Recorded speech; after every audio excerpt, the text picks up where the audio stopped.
Interesting edition of the Government Information Center session where we discuss all things of national interest, of public interest rather. My name is Johnny Konja and thank you so much for joining us this afternoon. Now today in studio we will be discussing the effectiveness of government institutions, customer service, and of course the charter in service delivery. In studio today I am joined by the director at the Directorate of Audiovisual Media and Regional Offices at the Ministry of Information and Communication and Technology. That's Ms. Rosalia Penda. Thank you so much for joining us. Thank you. And also we have Ms. Susan. Ms. Susan Tema is the Director of Performance Improvement at the Office of the Prime Minister. Good afternoon. Thank you so much for joining us. Good afternoon. Thank you. All right, now customer service charter is a document that outlines an organization promises to the work its customers along with providing insights into how an organization operates. And also today we are dissecting this matter to ascertain its role and also to find out its relations to the public service delivery and the importance of having one at an institution. Of course, I have introduced my guest today in studio, and we will be having the Ministry of Health and Social Services to give us the COVID-19 update that's later during the show. But let's rather start with Miss Susan, perhaps just to help us understand what the purpose of the charter is and what motivated the establishment of the customer service charters. Thank you, John. Good afternoon to all the viewers. Thank you for the good question of what is the customer service charter. Maybe the first thing we need to describe or explain is what is a customer service charter before we get to the next question. We are saying the customer service charter. This is a document that is widely accessible by the citizens. It's a document that describes what are the services offered by that respective service user or that respective service provider, being the government or the offices, ministries and agencies. What are the services they offer and what are the service standards that the citizen should expect? It's a document that highlights that. It also highlights what are the responsibilities of the service users. As service users, we also have responsibilities to be fulfilled. Like, for example, if you have to go for a passport application, there will be expectations that you need to come along. So the service charter outlines that, and it also outlines that should a citizen or a customer not be happy with the services offered, there are formalities that they need to follow. Where should they go to? How should they lay their complaint and follow up on that complaint? So a charter is just a very simple document outlining what services are offered and how the citizen should relate to that. Thank you. Thank you so much for that clear and brief explanation. Now we're going to take an insert that's produced by the MICT that's going to talk about the customer service charters. Let's take a look at this insert. What is a customer service charter?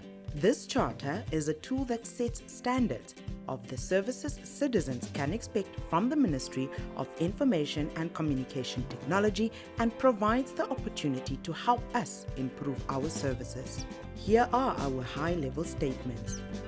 The mandate of the Ministry is to lay the foundation for the accelerated use and development of ICT in Namibia and coordinate information management within the Government of the Republic of Namibia with a vision of being a catalyst for an informed and inclusive ICT Smart Namibia, and our mission is to create an enabling environment for ICT development and access to information for socio-economic growth. As a ministry, our service promise to you is when you contact us by telephone, we will answer within 3 rings, provide you with factually and timely information, return your call within 2 days if we cannot provide an answer immediately. In writing, we will acknowledge receipt within 2 working days, provide you with an explanation of how we are handling your case, inform you when to expect an answer, in person. We will attend to you within 5 minutes if you have an appointment and respond to your questions. If we cannot help, we will let you know why and when you can expect an answer, conduct referrals on your behalf, and provide you with the referral person's name, address, and contact details. Remember, your views count. What a very informative insert right there. That's produced by the Ministry of Information, Communication and Technology. Now, if you just joined us, you're watching the Government Information Center. This is where we are engaging with you, the public, later in the show. You can also join us and also give us your input. But for now, today we are having Ms. Rosalia Penda from the Ministry of Information, Communication and Technology, as well as Ms. Susan Tema from the Office of the Prime Minister. We are discussing the topic of the charter, that is the effectiveness of government institutions, customer service charter in service delivery. Now, to continue with our discussion, I would like to direct this question to Ms. To the MICT rather. Perhaps just tell us, ma'am, you are the director of multimedia, and I speak under correction. Just tell us, perhaps maybe what your title is all about. Thank you very much. Basically, I have got many hats to say. That's why the title multimedia. But in reality, the Government Information Center falls under that same directorate, and we have 14 regional offices, and in extension, we have 25 rural ICT centers in remote rural areas across the country. So that's how widespread the mandate is. And under the same directorate, it's where the Namibia Film Commission also falls under. So basically, anything to do with multimedia, it's my baby. Wow, that's Yes. quite interesting. And I'm sure you're doing quite a great job, having to manage the Government Information Center, which is really being a big tool to send out information to all parts of the country. Now, I want to direct this question to you again. Perhaps just help us understand how can customer service charter contribute to improved and efficient service delivery? Okay, first maybe let me explain how we understand customer service charter. In private sector, people call it customer service orientation. And I think it's the same way you can look at it as the customer service charter. Basically, customer service charter is a living document. But to make it simple for somebody on the street, customer service charter is a promise of the Ministry of ICT to the people of Namibia. We are promising what services and products we will offer them, and in return, we will respect them, and we will also expect them to come back to us if they are not happy with the service. And even if they are happy, we will still welcome them to come. It's always good to be appreciated.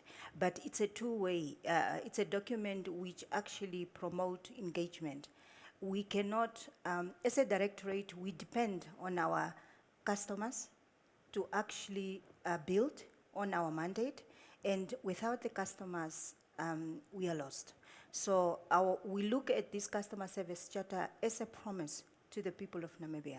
Thank you so much. Over to you, ma'am. Just tell us what the role of the Office of the Prime Minister is in regards to the charters. Thank you.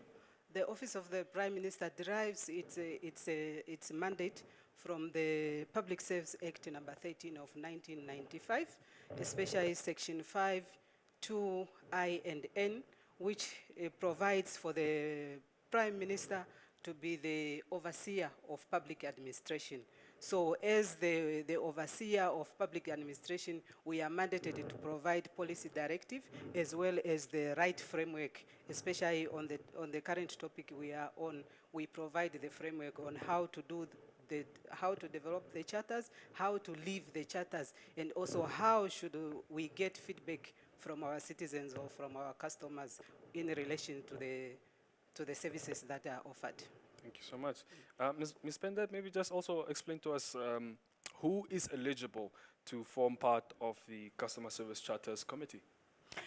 When it comes to the Ministry of ICT, we are a little bit orthodox in the sense that we don't, the eligibility is not really dependent on the title of the person. It's basically dependent on what type of person are we talking about. Because for us, we have made it mandatory that each director who heads a directorate need to be a member of the charter. And then supervisors as well, selectively, but a must is the internal auditor must be part of the charter as well. And the people responsible for business process re-engineering, we need to have a representative there. The public relation officer, a representative there. And also the public, innovation champions.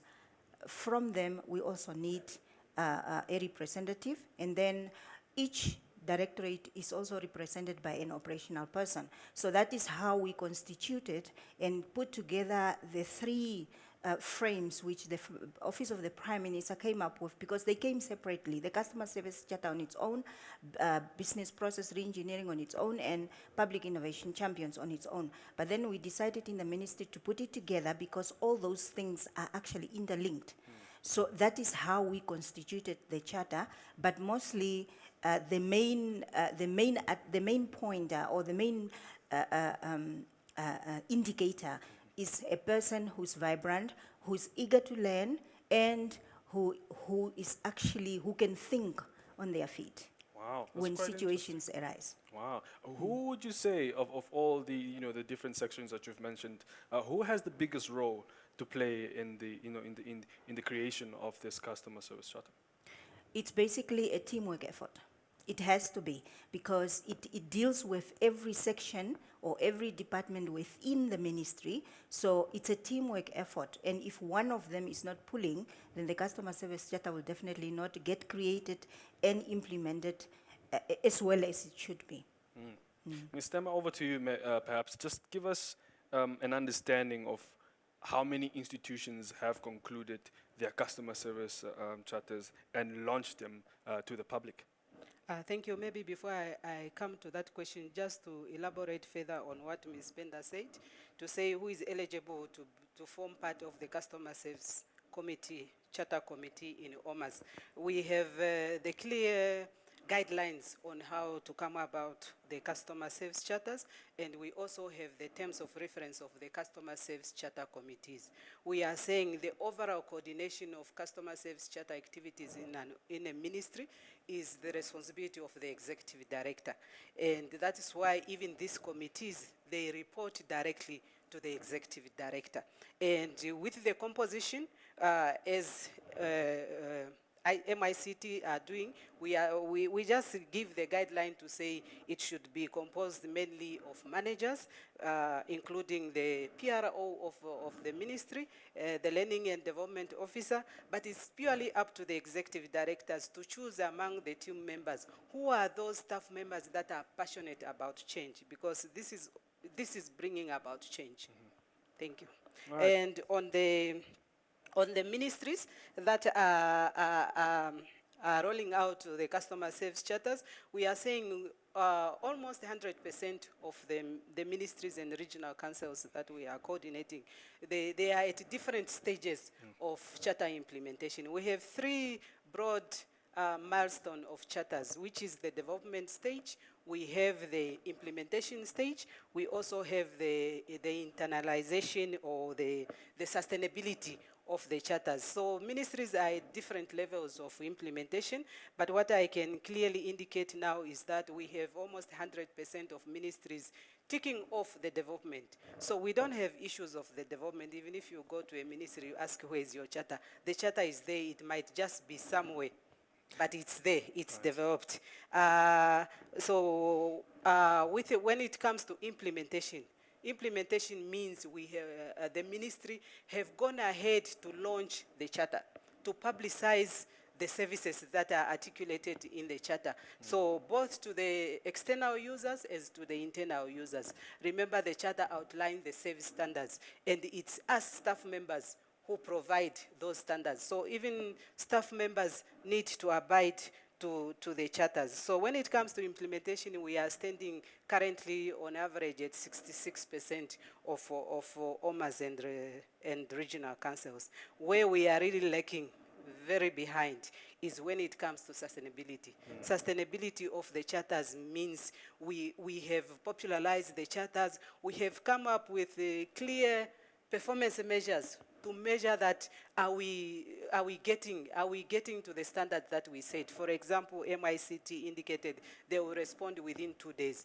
Do they have the mechanism in place to, when they receive the whatever queries, do they have the mechanisms in place to record?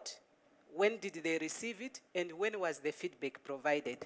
So that is the area where we really need to pull our socks as the public service, so that we start to measure the standard and we start to get feedback from our citizens on the services that we offer. All right. Perhaps just help us understand what we've learned from the challenge of trying to make the charter more sustainable. The key challenge that we have learned, I would like to indicate that the Office of the Prime Minister, we normally conduct some audits on customer service charter implementation. What that means is that we will request the respective committee of the ministry to report through the Office of the Executive Director, to report to the Office of the Prime Minister how they have performed. We have a checklist, a very detailed checklist that we go through. We check where is the charter, we see it, we tick. Was it launched? How was it launched? We tick. Was it internalized? How were the awareness created? We tick. So we have a checklist, and we have a mechanism in place to check on how ministries are doing in terms of charter implementation. Thank you so much, ma'am. Ms. Penda, let's just engage with you more and also bring you into discussion. Maybe just to explain to us what are some of the guiding principles that are, and some of the values of the public servant that what should they abide to when it comes to the service charter? Basically, it's the normal ones, based on our ministerial values: respectfulness, helpfulness, being transparent, being accountable. And basically from our strategic plans, those were aligned. But when it comes to staff members, the frontline officials, they get induction every year on how to deal with customers, whereby we select a topic like, let's say, difficult customers, and how to make sure that feedback gets back to the people on time, at the time when they need it. We have pushed it to such a level that each and every staff member in their performance agreements, they need to have at least one target which is linked or which is basically from the customer service charter. If, for instance, it's a frontline officer, and in their performance agreement, they would probably have a target like relating to how quickly they respond to a phone. We promised in the customer service charter that it's we pick up before 3 rings, and we have a way of answering the phone professionally. So that particular frontline officer will have that target in their performance agreements, and they will be measured against that. The other one is also that the Office of the Prime Minister have created a feedback form whereby they instructed all the offices, agencies, and ministries to create suggestion boxes. The Ministry of ICT's suggestion box is red, by the way, to attract attention. So we created suggestion boxes, and we encourage our customers every time the frontline officer finish with a customer, they are encouraged to fill in the feedback form so that we can get the feedback from them, whether positive or negative. You touched on suggestion boxes, where I think is really quite a vital point. But I want to understand, how effective are they in this kind of regard, considering that we are discussing customer service charter?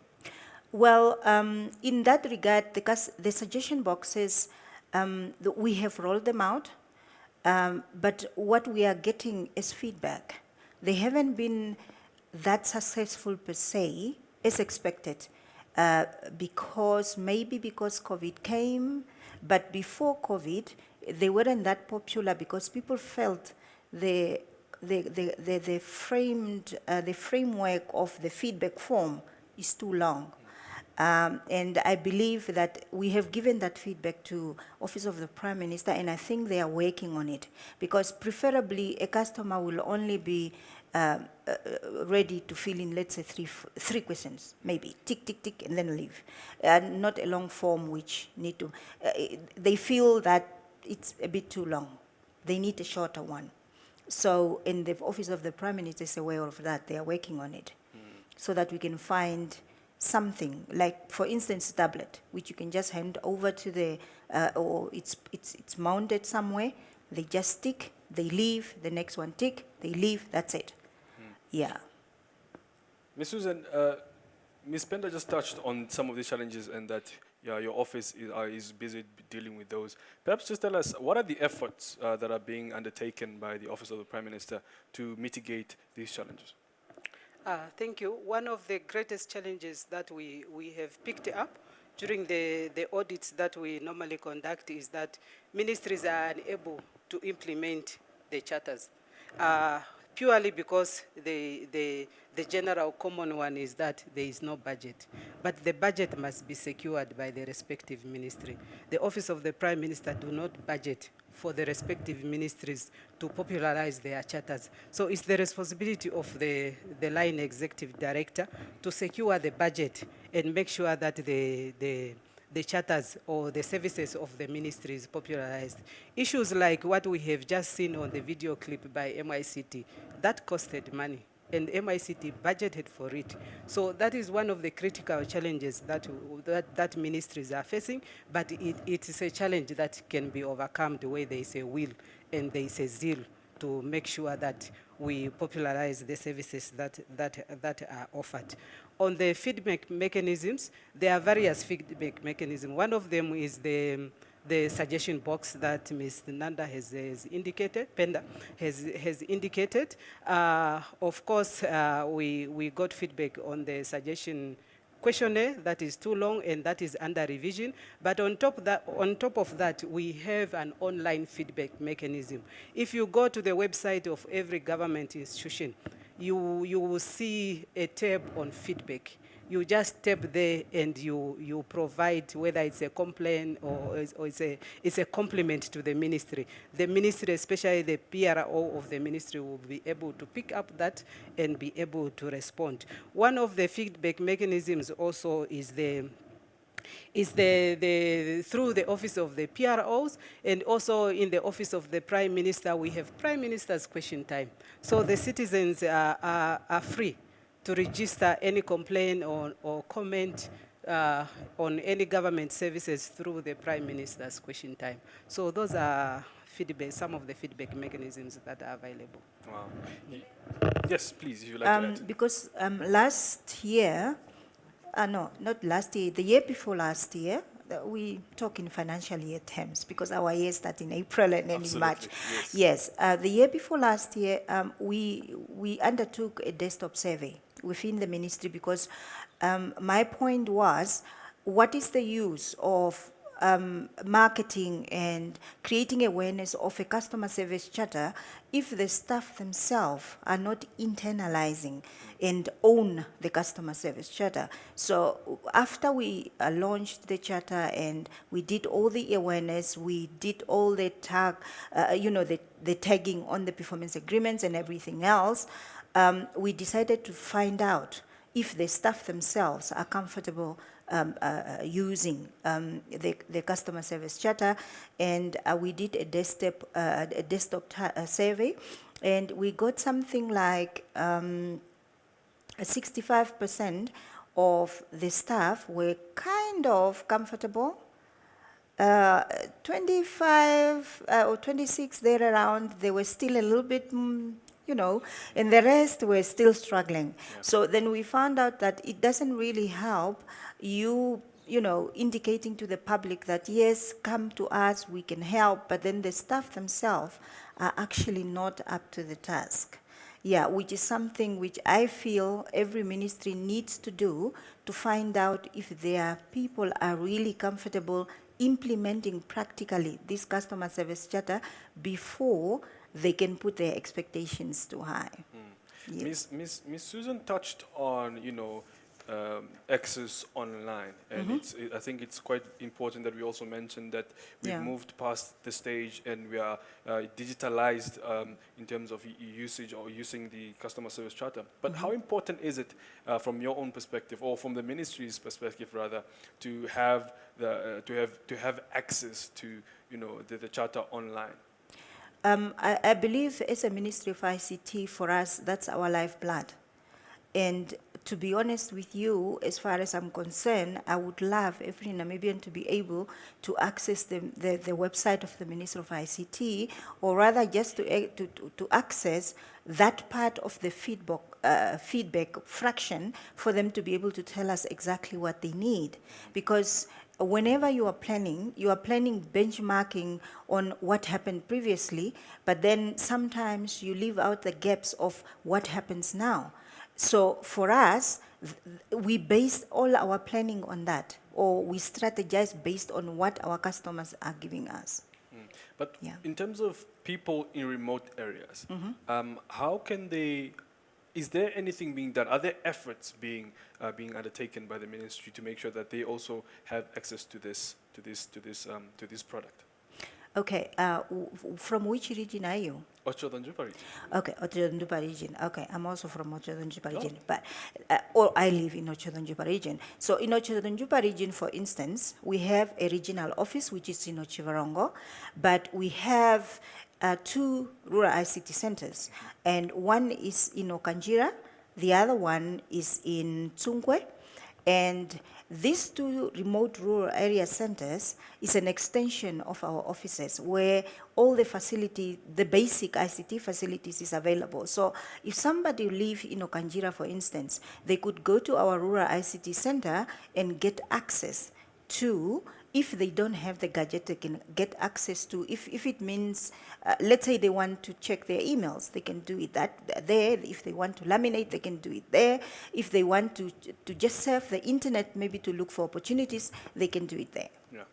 Ms. Susan, let's engage you more. You did mention that budget is also one of the challenges we are, having in, from your perspective as the Office of the Prime Minister. But tell us, what are the efforts being made, and are there any plans to creating a budgetary vote for the ministries to carry out these activities much smoother? Actually, thank you for the question. Budget is one of the challenges, but as I indicated, it can be overcome if the ministry secure the required resources for that activity. As we speak, the Office of the Prime Minister, as I indicated, do not budget for all ministries' implementation of the reform initiatives. Charters is just one of them. So ministries are at liberty, they are empowered, especially the executive directors, to make those budgetary provisions. And also the other item is on the charters. Charters must not only be available in English. Charters must also be translated in vernacular languages, especially for the services that are offered out there in the remote. For example, rural development or providing rural water supply. It's the responsibility to translate that charter for that functional area in the vernacular language, and also access other platforms that are accessible to the community, like you use the radios, you go to community meetings, just to sensitize the citizens of what they should expect and how should they relate to the ministry. One mechanism that we have put in place is to tag implementation of customer service charters to the performance agreement of all the executive directors. Implementation of charters right now is one of the mandatory performance indicators in the performance agreement of all the executive directors. As you all know, every quarter, the Secretary to the Cabinet meets with each and each executive directors, they have one-on-one, and one of the items he hits very hard is on charters, because we need to inform the citizens of what services government is offering, even the feedback of how are we faring in terms of implementation of these services, and what is it that the citizen ought to do. So those are some of the mechanisms in place. Wonderful. Thank you so much for that clear and brief explanation. Now, if you just join us once again, you're watching the Government Information Center, where we are, of course, discussing the government's efforts to, improve, and also just more that's being discussed here on the customer service charters. Of course, you can also join us now. I'd like to open the lines where you can call us in studio at 061-400-397. That's the number to call in studio. You can just keep your questions short and brief, and our guest in studio can help us answer your questions. You are also watching us live from Facebook at Ministry of Information, Communication and Technology. That is on Facebook, and as well on YouTube. We are at MICT Namibia. Perhaps just to engage more in studio, I just want to share a bit of background on some information that has been mentioned according to the Customer Service Charter report that was dated in November 2020 that assessed the OMAs. Now, MICT have scored the highest in terms of development, implementation, and sustainability of the Customer Service Charter. Maybe just share some of the successes that have been employed to achieving this scoring. Okay, I wouldn't call it a success, but I would tell you what we did. First of all, when we got the framework, it was in a different format, and then we were told the format will change. What we did was we constituted, or rather we created a committee, and we made it mandatory that the committee must be chaired by a director and deputized by another director. So the committee itself need to be active from beginning of the financial year to the end of the financial year, because what we have found out is that people are eager to create a committee, but to keep the committee active, to keep the activities of the committee, maybe reviewing it on a quarterly basis, is difficult for most people. So we made it a mandatory that the committee will need to meet throughout the year, and they also will have to have activity attached to those meetings. So we only meet when an activity is completed so that we can do a little bit of a monitoring and evaluation.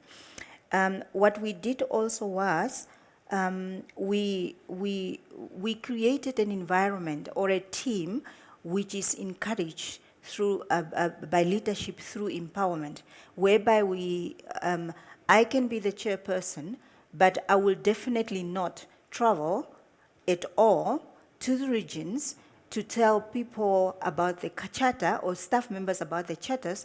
The operational staff members will have to go and tell others how the charter is supposed to be implemented and how cool it is. So, because if I say it, I won't convince them, but if another staff member do that, so that is what we did.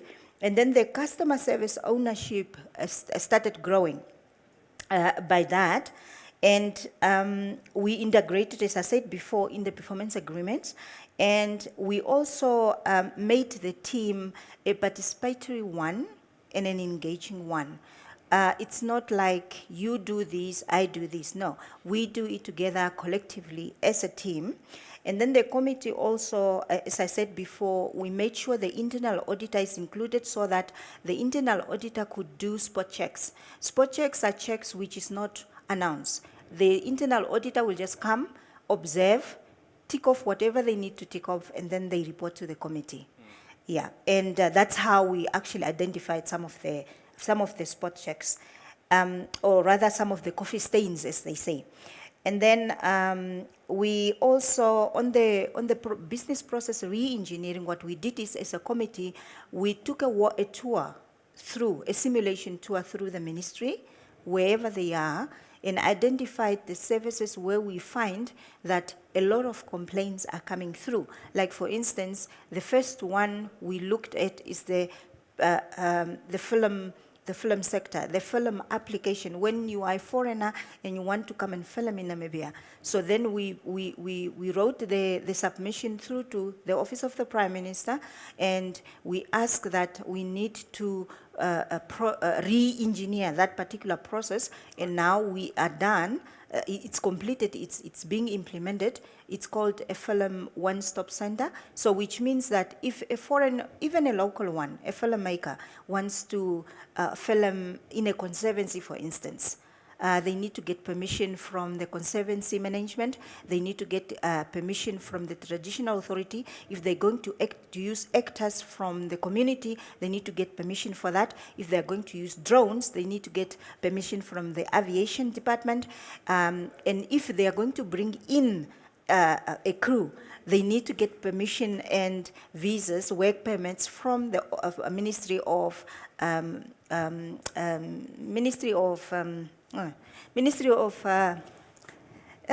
what is the ministry? Ministry of Home Affairs, sorry. Right. Excuse, yeah. Ministry of Home Affairs. And if it is a big production, like the Mummy, for instance, you will need to get an environmental assessment done, a feasibility done and approved. So all those things are done separately from different offices. So what we did is we pull all those stakeholders together and do a collaborative type of tool whereby the film, whatever is happening behind the scene, the filmmaker who's applying doesn't see it, they just fill in one form and that's it. And how important is that to have all stakeholders also really engaged in this and also well informed and also in a collaborative manner? How important is it to really have them on board? It's very crucial because what we have also, what is directly related to that is basically that when you want to do business, rather when you want to do film business in Namibia, 3 years ago, it used to take you 66 days. Wow. But now we have minimized it up to 45 days. We are aiming to actually 4 days. So we are still a bit of a long way, but as I said, getting all these people together, it actually made us realize how difficult it is for somebody to just come and film here, because we are one of those countries who have got natural studios, man-made, I mean, not man-made studios, studios which is just given there. So that's an advantage we have over all the other people. But now the thing which is actually taking investment away, especially film investment, is that the person have to go through hoops and loops just to be able to film in the country. So we wanted to stop that gap. And we have managed to, but now we have to implement it on a steady enhancement basis so that we can actually move from 66 days down to 4 days. Wow, yes. Interesting. I would just like to remind you, the viewer, that you are watching the Government Information Center, and of course you can engage with us on social media, as well as you can also call in and also ask our guests in studio today just a few questions that are what are your concerns on the customer service charter. Of course, you can call us at 061 400 397. That's 061 400 397. That's our number to call in studio. You can also engage with us live on Facebook, and also comment and share your concerns, or also ask your question there. That is at the Ministry of Information and Communication Technology on Facebook, and of course, you can comment. Comment on MICT Namibia on YouTube. Now, of course, ma'am, Miss Susan, I wanted to engage on you. Maybe what are the successes that has been that the Office of the Prime Minister can share regarding the office? Regarding the customer service charter. Thank you. As I have already highlighted, that the development of the charters, almost all the institutions of government have the charters, and it's up to the line ministries to popularize that. And when it comes to popularization of the charters and living the charters, we have good examples like MICT. You can also Office of the Auditor General, they really popularize what they offer. We have seen some documentary on mass housing, with the Ministry of Urban and Rural Development. We have also seen Ministry of Mines and Energy on mining licenses. So that is the way of informing the public of what services does the ministry offer. So, and as as we can relate, is that Namibia comes a long way in terms of the zeal for government to make sure that the citizens knows the services that are offered by government. Way back in 1997, in October, the former president, Dr. Sam Nujoma, he launched the 9 general principles on public service management, or 9 principles that these are the general principles or the core values that public servants ought to live by. So it clearly outlines what the values that we must live by. So we have the value of being accountable, being courtesy. So it's up to us, public servants. That's why we are servants, to assess ourselves that we are the servants, the public are the bosses. Are we serving them the right way? So, but the government, the zeal from government is there to make sure that the general public knows about the services that are offered. Interesting. I want us to perhaps just highlight more and perhaps just draw more emphasis on the benefits, just so the viewer that's watching in a home can have an understanding of the benefits of the customer service charter. Perhaps let's start with you, Ms. Penda. Ms. Penda perhaps can also start. Can you just repeat the question, please? The benefits of the customer service charter, what are they in layman's terms for the viewer watching at home? Okay, as I said before, the customer service charter is a promise. And when you make somebody a promise, you have to keep it. And that person you are making a promise to have the tools to be able to measure whether you are actually meeting that promise. And as my colleague, Ms. Dema, has said, I think that's where we are really having a problem. As long as we don't find a very user-friendly, flexible way of getting feedback. Okay, currently we are trying with whatever we have, but personally, I would say we need an intervention.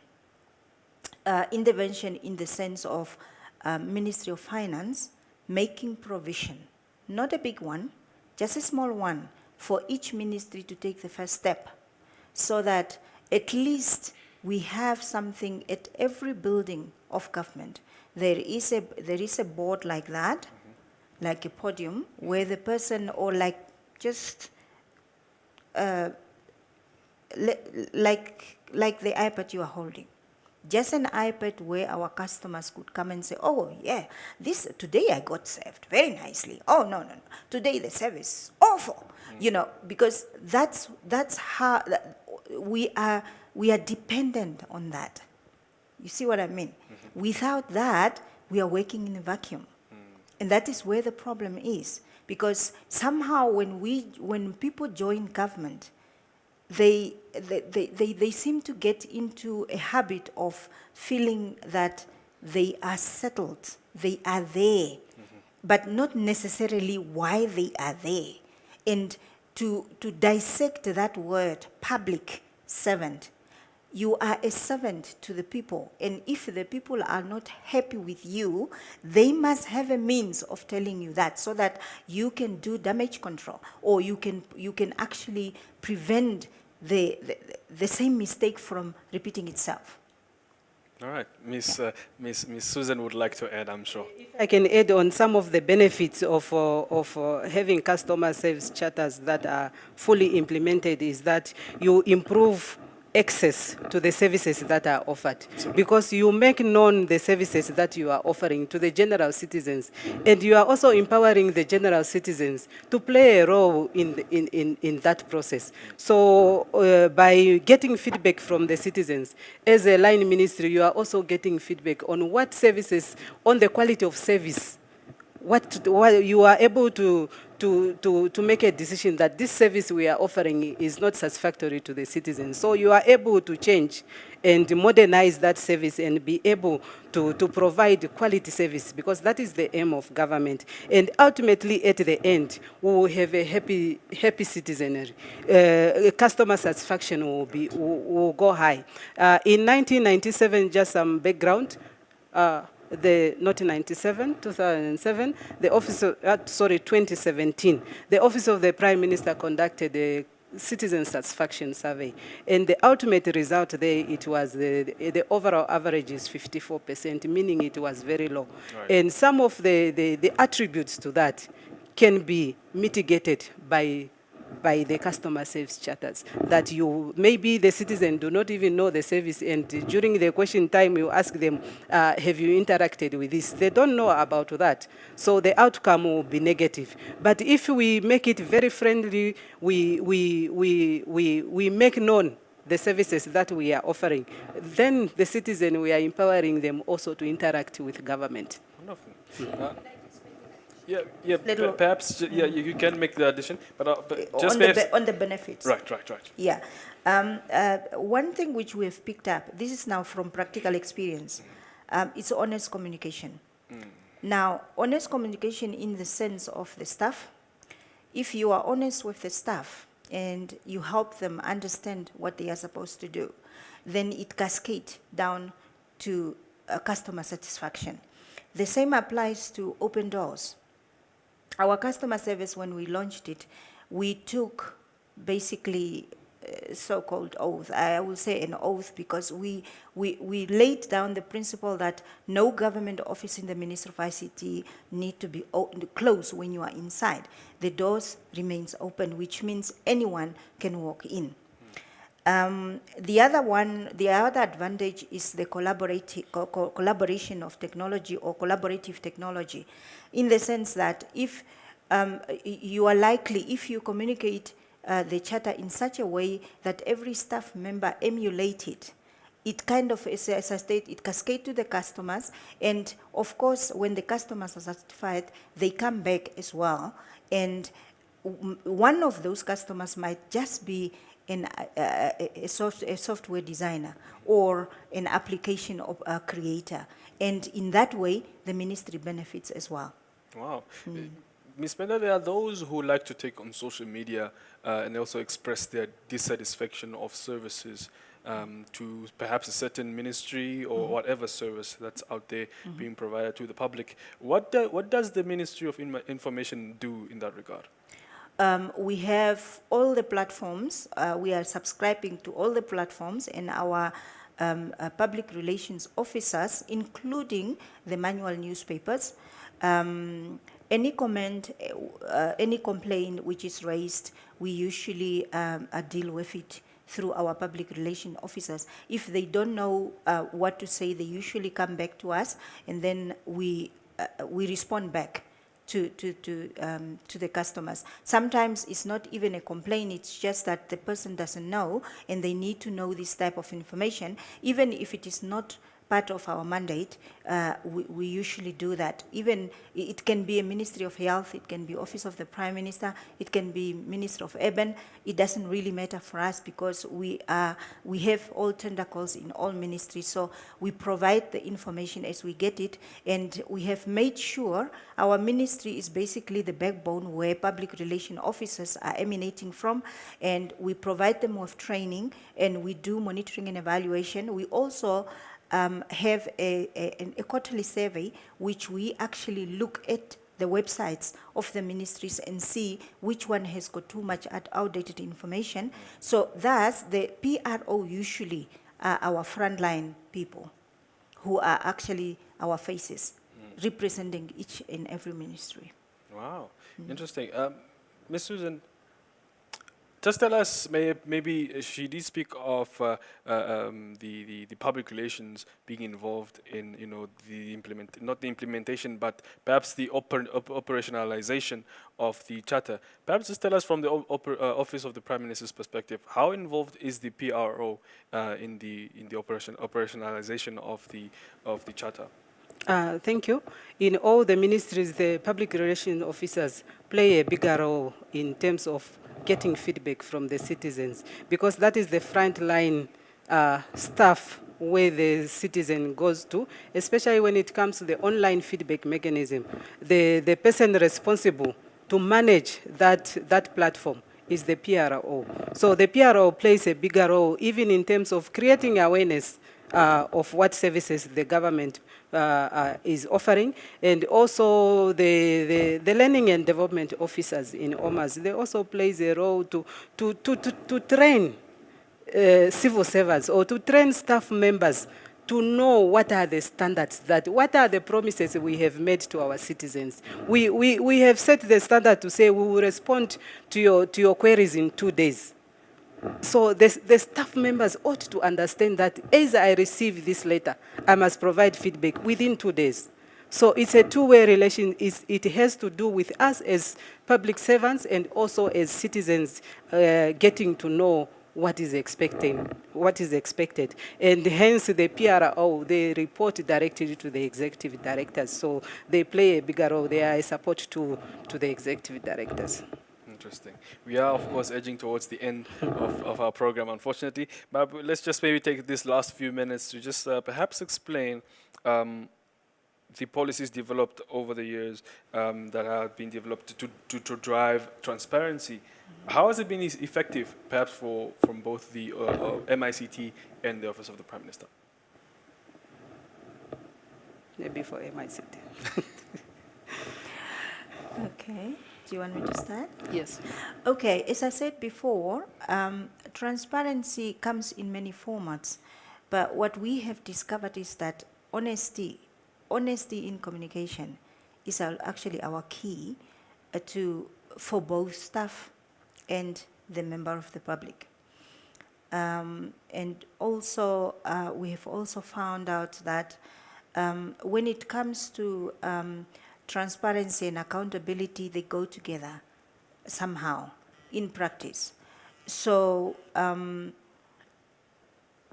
it basically, the policies themselves are not really as I would have loved to receive a policy document that is really simple for especially staff, because what is happening now is you look at a policy document, you will need an implementation plan for it, but then you will also need to simplify it. Like she said, most of the things we are doing at the moment is in English, and I would like to change that.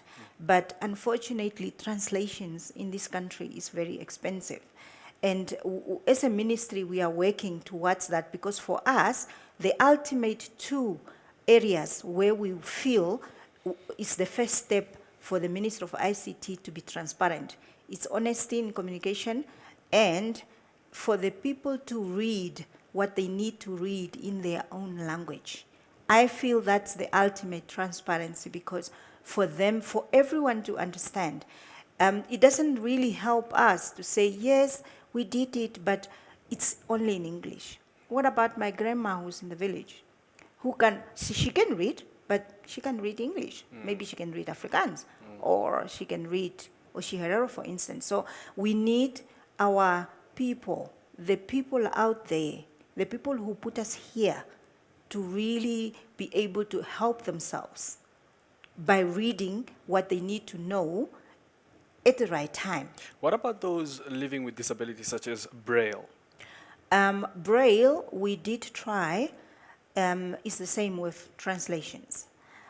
With Braille, we got a quotation from only one company, and unfortunately, because as an allocation for the ministry, we don't really get that much money.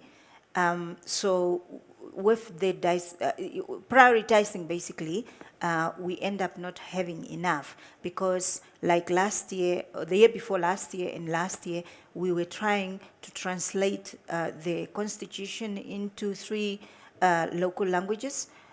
We managed to, but it's also not finalized because of the resources which the money which is just not enough. We did try to, we are still going to continue to try to see how we can basically, the charter itself, at the moment, the format it is in, it's a good one because it's a booklet with divisional charters, which you can laminate and put up. So if we can take that booklet and translate it into Braille, then I believe that's one positive step forward. Wonderful. Of course, we are unfortunately almost out of time. Just have a minute left, but we'd just like Ms. Susan perhaps to just share her final remarks for today. Thank you. Just to elaborate further on what Ms. Penda has indicated to say, one of the general principles of the Namibian Public Service Charter is information and accountability. So information means we need to provide. We need to provide information to the general citizen. Whether it's a policy that have been endorsed, it needs to be known by the citizens, and we need to account on that. My last remark is that Namibia played a very big role in the formulation of the African Charter on the African Charter on the values and principles of public service and administration that was endorsed by the African Union in 2011. Remember, in 2011, Namibia had already had the 9 principles endorsed by His Excellency, the former President, the former President, Dr. Sam Nujoma. So you can see that Namibia is a champion when it comes to charter implementation, and we really call upon the citizens, and especially the public servants at large, to really try to internalize the ministerial charter. Try to internalize the standards that we have promised our citizens, that this is how we are going to save you, and live by that. Let us be very citizen-centric. Let us be selfless public servants. Thank you so much. Namibia, there you have it. You have heard from Ms. Rosalia Penda, that's the Director of Audiovisual, Media and Regional Offices at the Ministry of Information and Communication Technology. Ms. Susan Tema also was joining us today from the Office of the Prime Minister, who is the Director of Performance Improvement. My name is Johnny Konja, and you were watching the Government Information Center. We were discussing effectiveness of government institutions, customer service charter, and service delivery. Thank you so much for watching. Join us again tomorrow. And unfortunately, we also want to apologize for not bringing you the COVID health update this afternoon. But of course, you can also get that tomorrow right here on this show. Thank you so much for watching. Thank you so much for watching. Join us again tomorrow. Thank you and goodbye.